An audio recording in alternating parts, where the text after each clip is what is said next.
Hello dear student, this is Sonia Kaushik and we are doing our chapter of 12th biology, molecular basis of inheritance, genetics हम लोग कर रहे हैं student, जिसमें inheritance और variation के बारे में हम लोग कर रहे हैं.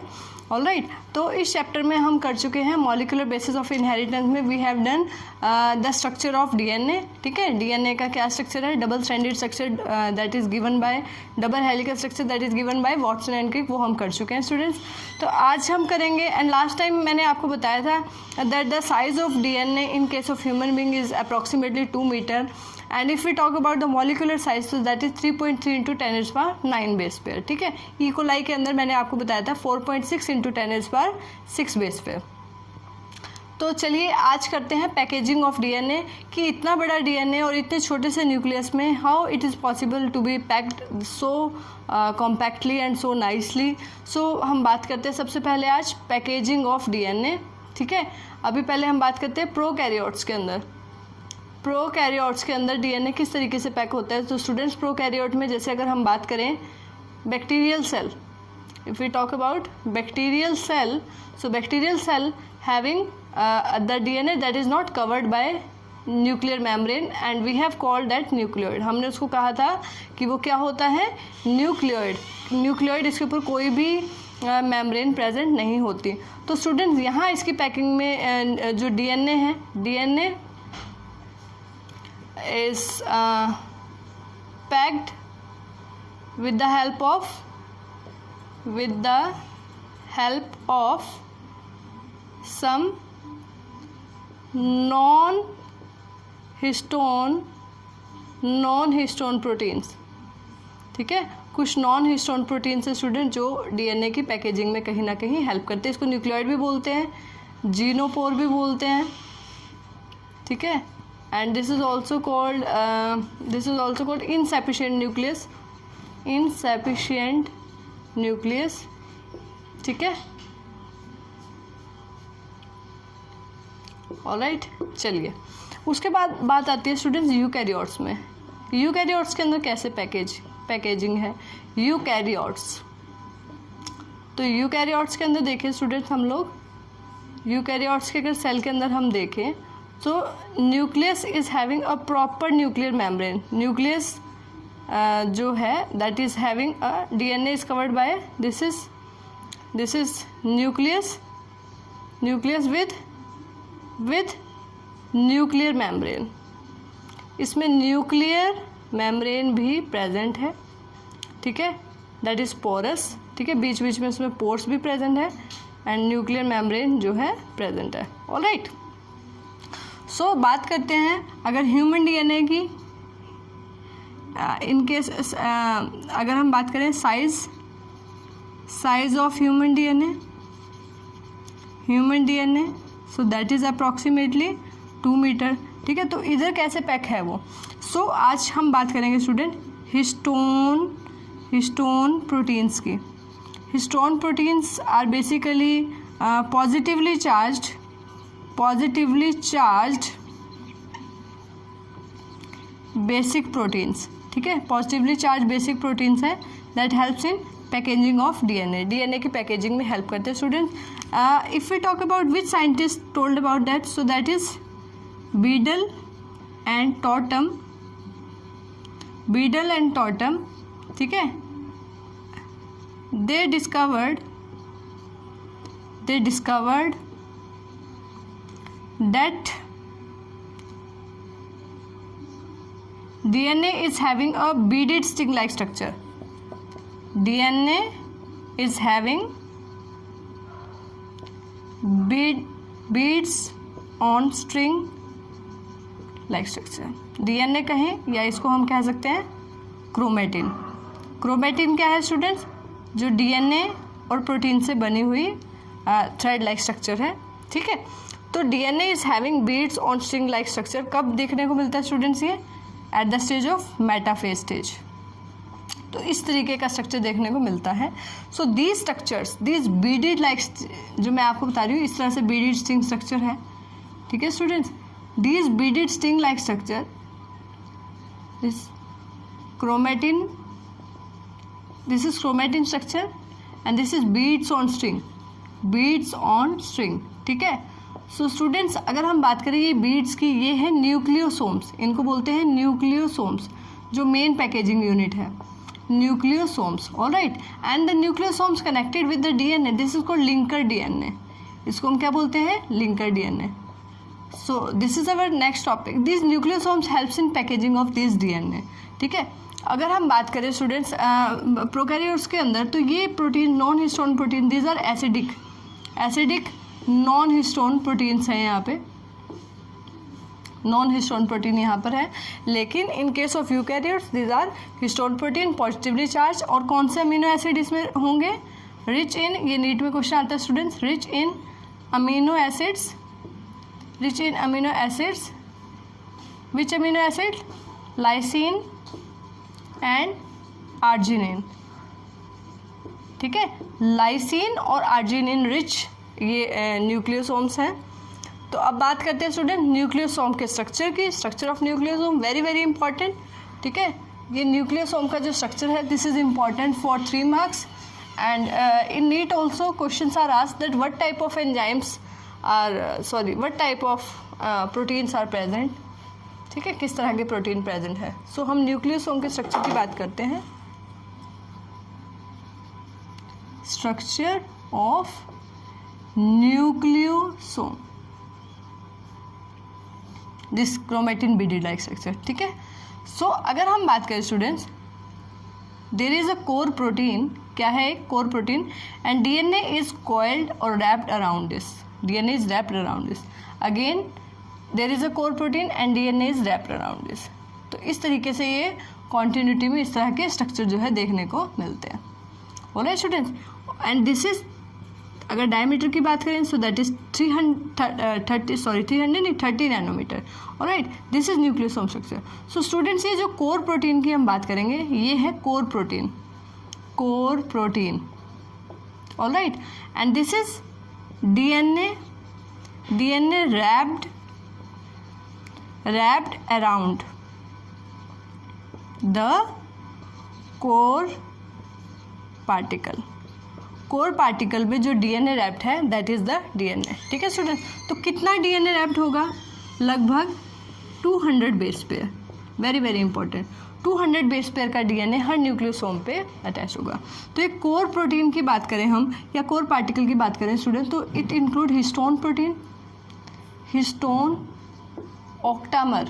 Actually 4 histone proteins are there, but every protein is present in double in number, so total 4 types of histone protein, and they are double in number, so that will form 8 in number, and that is called histone octamer. And these are very very important, H2A, H2B, H3, H4, ठीक है, H3 and H4, very very important students. So these 4 proteins, these 4 histone proteins present in double number, alright. So they will form a octamer, वो octamer बनाएंगे, ठीक है। और यहाँ पे भी एक और तरह का हिस्टोन प्रोटीन है स्टूडेंट, ध्यान देंगे, that is H1. One histone protein is also again there, that is not this H1. This histone protein is not part of core particle, ये core particle का पार्ट नहीं है। that helps to somewhere bind the DNA that is wrapped around, ठीक है, ताकि वो open ना हो। जो रैप्ड DNA है तो उसको साइड से रैप करने का, या आप कहें कि साइड में एक गांठ की तरह, ताकि ये खुले ना, ठीक है। तो H1 कोर प्रोटीन का पार्ट नहीं है, ये क्वेश्चन आता है नीट में, very very important for NEET, ठीक है। एंड हिस्टोन ऑक्टामर में H2A, H2B, H3 and H4, ठीक है स्टूडेंट्स। एंड कितना डीएनए रैप्ड है, 200 बेस, तो ठीक है। एंड फिर उसके बाद बात करते हैं, दिस इज लिंकर डीएनए, ये जो 2 न्यूक्लियोसोम को कनेक्ट करता है, this DNA is called linker DNA, very very important, ठीक है। और दैट में भी 146 बेस पेयर, 146 बेस पेयर तक का ये लिंकर डीएनए हो सकता है। And this also in some books written as कि 140 या 146 बेस पेयर तक का डीएनए जो है रैप्ड हो सकता है। Alright student, so this is all about the structure of nucleosome. And किस स्टेज पे ये विजिबल है स्टूडेंट, कि मेटाफेज स्टेज पे, metaphase is when the chromosomes are present in the centre of the you can say, और equator reason पे जब cell के इक्वेटर में जब प्रेजेंट है, then these nucleosomes can be observe. ठीक है, तो इस तरह का स्ट्रक्चर प्रेजेंट है. These nucleosomes specifically helps in packaging of DNA so compactly, so nicely, so that the so much long length of DNA is accommodated. So students, we have done the topic of our nucleosomes. Nucleosomes हम कर चुके हैं.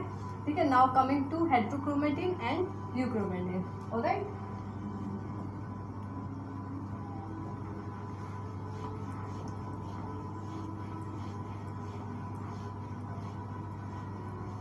So if we see the DNA, or chromatin student, so somewhere it is darkly stained and somewhere it is lightly stained. कहीं से बहुत ज़्यादा dark है और कहीं से बहुत ज़्यादा लाइट अपीयर होता है. ठीक है स्टूडेंट, तो ये जो this dark chromatin, this is darkly stained chromatin. ठीक है स्टूडेंट, अगर क्रोमेटिन को देखें, जो डीएनए थ्रेड लाइक स्ट्रक्चर है, कहीं से वो बहुत ज़्यादा डार्कली स्टेन होता है और कहीं से वो क्या है, लाइटली स्टेन.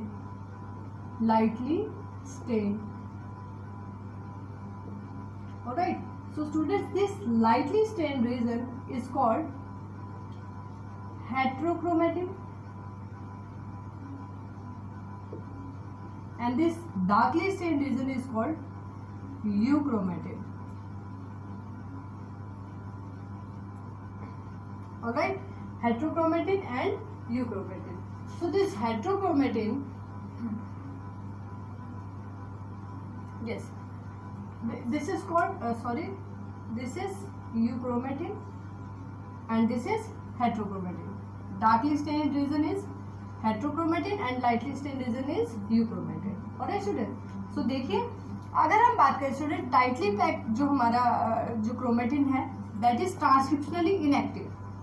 ट्रांसक्रिप्शन नहीं होगा, ट्रांसक्रिप्शनली इनएक्टिव होगा. ऑलराइट, और यूक्रोमेटिन कैसा होगा, transcriptionally active.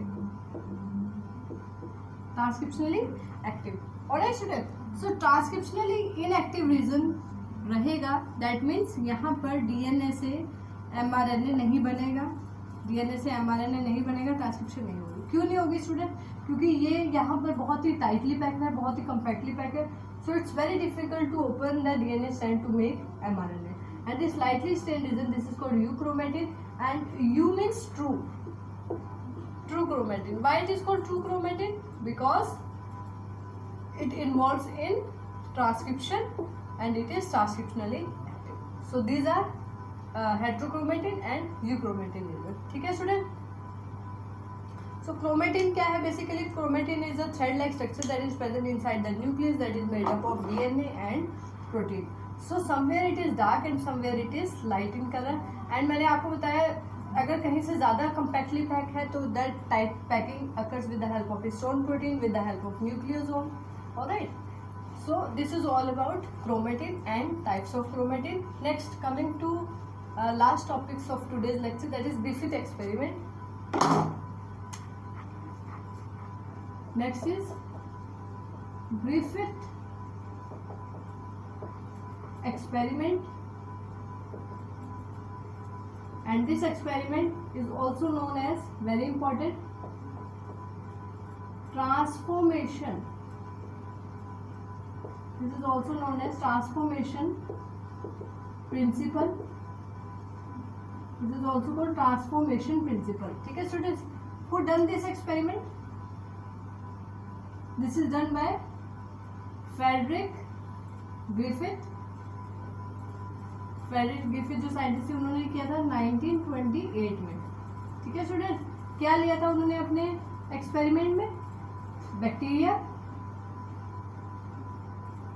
And which bacteria? That is Streptococcus pneumonia, Streptococcus pneumonia. Alright student, so Streptococcus pneumonia की स्टूडेंट 2 स्ट्रेन इन्होंने ली थी। ही have taken 2 strain, one is R strain and one is S strain. This R means rough strain, rough, and this S means smooth. This R rough strain, देखिए अगर bacteria के ऊपर इस तरह से रफ कवरिंग है, this is rough strain, and अगर bacteria के ऊपर प्रॉपर एक कैप्सूल है, ठीक है, that is called S strain, smooth strain. ठीक है स्टूडेंट्स, सो हम बात करते हैं दिस स्मूथ स्ट्रेन जो है, दिस इज वायरुलेंट, ये वायरुलेंट थी। वायरुलेंट का मतलब क्या होता है स्टूडेंट? Disease causing. ठीक है, बैक्टीरियल की ये स्ट्रेन डिजीज कॉजिंग से, इससे डिजीज होता था। And this rough strain is non virulent, ये कैसी थी? Non virulent. ऑलराइट, ये नॉन वायरुलेंट थी। और एस स्ट्रेन कैसी थी? वायरुलेंट। अब देखिए इन्होंने अपने एक्सपेरिमेंट में क्या किया, इन्होंने केस 1 की बात करते हैं student. Case 1, he have taken mice, mice लिया उन्होंने और उसके अंदर एस स्ट्रेन का बैक्टीरियम इंजेक्ट कर दिया, एस स्ट्रेन बैक्टीरियम इंजेक्ट कर दिया। So what will happen? S strain कैसी थी स्टूडेंट? वायरुलेंट स्ट्रेन थी, disease causing too. So what will happen? Mice die, mice die, mice मर गया। सेकंड केस में इन्होंने क्या किया? केस 2 के अंदर अगर हम देखें, he have taken mice and injected with R strain, R strain bacterium उसके अंदर डाल दी। So what will happen? Mice alive, mice यहाँ पर अलाइव रहा क्योंकि आर स्ट्रेन कैसी थी? Non virulent. थर्ड केस में इन्होंने क्या किया student? In third case mice लिया इन्होंने, very important, mice, then S strain,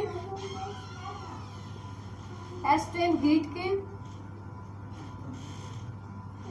किल एस स्ट्रेन ली, यानी कि अब S strain is no more virulent, अब ये वायरुलेंट नहीं है। Why? Because it is heat kill and he have taken R strain, R strain. Alright, देखिए आर स्ट्रेन यहाँ पर बिल्कुल ठीक है, but it can not cause disease. S strain disease causing है and it is heat kill. So what will happen? क्या होना चाहिए था स्टूडेंट?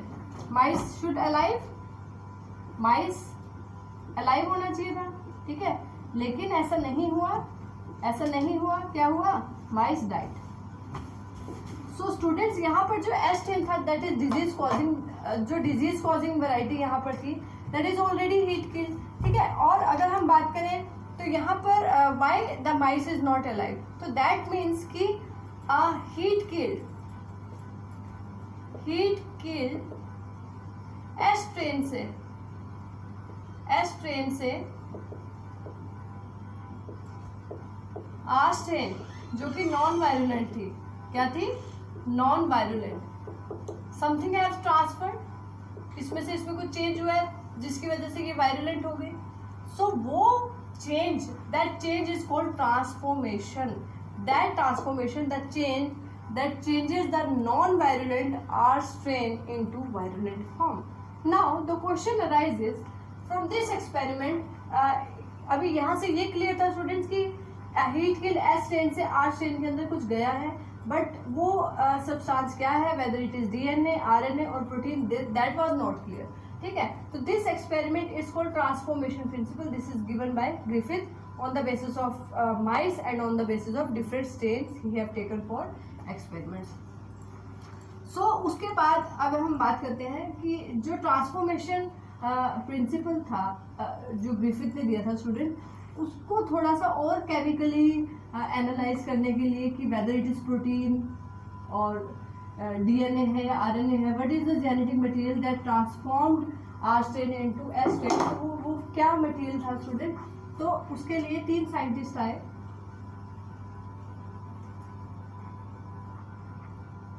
अगला है biochemical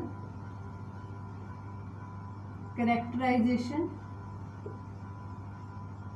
biochemical characterization of transforming material, ठीक है। जो भी ट्रांसफॉर्मिंग मटेरियल था वो क्या था, वेदर इट इज, क्योंकि डाउट था अभी, दैट वाज नॉट क्लियर कि वो डीएनए था, वो डीएनए है, प्रोटीन है या फिर RNA, so that was not clear.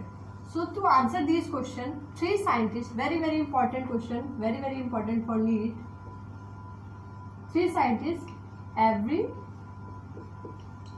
MacLeod and McCarthy. Avery, MacLeod and McCarthy, what they use? They use protease, उन्होंने प्रोटीएज एंजाइम यूज किया, नो इफेक्ट, कोई इफेक्ट नहीं हुआ, ठीक है। ट्रांसफॉर्मेशन पर कोई इफेक्ट नहीं आया प्रोटीएज, क्योंकि प्रोटीएज क्या करता है, डिग्रेड, ये एंजाइम है that degrades protein, digest protein, ठीक है। डिग्रेड या हम टर्म यूज कर सकते हैं डाइजेस्ट, तो यानी कि protein is not the transforming substance और ट्रांसफॉर्मिंग मटेरियल। सेकंड केस में इन्होंने क्या किया student, we have used RNase, they used enzyme RNase. RNase क्या करेगा, डाइजेस्ट कर देगा, डाइजेशन ऑफ आरएनए, आरएनए का डाइजेशन हो जाएगा यहाँ से। So what will happen students, अभी भी ट्रांसफॉर्मेशन पर कोई इफेक्ट नहीं आया, there is no effect on transformation. So that is clear कि ना तो प्रोटीन ट्रांसफॉर्मिंग मटेरियल है ना ही आरएनए। देन इन लास्ट जब उन्होंने डीएनएज यूज किया, क्या यूज किया, डीएनएज, जो डीएनए को डिग्रेड कर दे, so what will happen, transformation affect हो गई। दैट मीन्स अगर डीएनए को अफेक्ट करते हैं तभी ट्रांसफॉर्मेशन अफेक्ट हो रही है, that means DNA is the transforming material, ठीक है। DNA is the transforming material, DNA ही वो मटेरियल है that changes the heat killed estrane, that is heat killed estrane into arstrane. Estrane changes arstrane into virulent. तो that transforming material जिसने change किया that was DNA, ठीक है student. फिर हम नेक्स्ट लेक्चर में करेंगे, it was also proved by the scientist that is Hershey and Chase। उसके बाद हम करेंगे स्टूडेंट नेक्स्ट लेक्चर में हम लोग करेंगे Hershey and Chase experiment। Hershey and Chase experiment, they have proved that DNA is the genetic material। उन्होंने experimentally prove किया, लेबल्ड, उन्होंने बैक्टीरियोफेज एक्सपेरिमेंट इसको कहा जाता है, they use bacteriophage, the viruses that infect bacteria for their experiment, and they proved that DNA is basically responsible for transformation, as they use the some labeling or you can say radioactive molecule like phosphate 32 for DNA and sulfur 35 for proteins. So that labeling helps to prove that DNA is the genetic material, ठीक है। That experiment we will do in our next lecture. So students, in today's lecture we have discussing packaging of DNA in both prokaryotes and eukaryotes. Then we have discussed nucleosome, then heterochromatin, euchromatin, and then Griffith experiments. So this is okay for today. Thank you.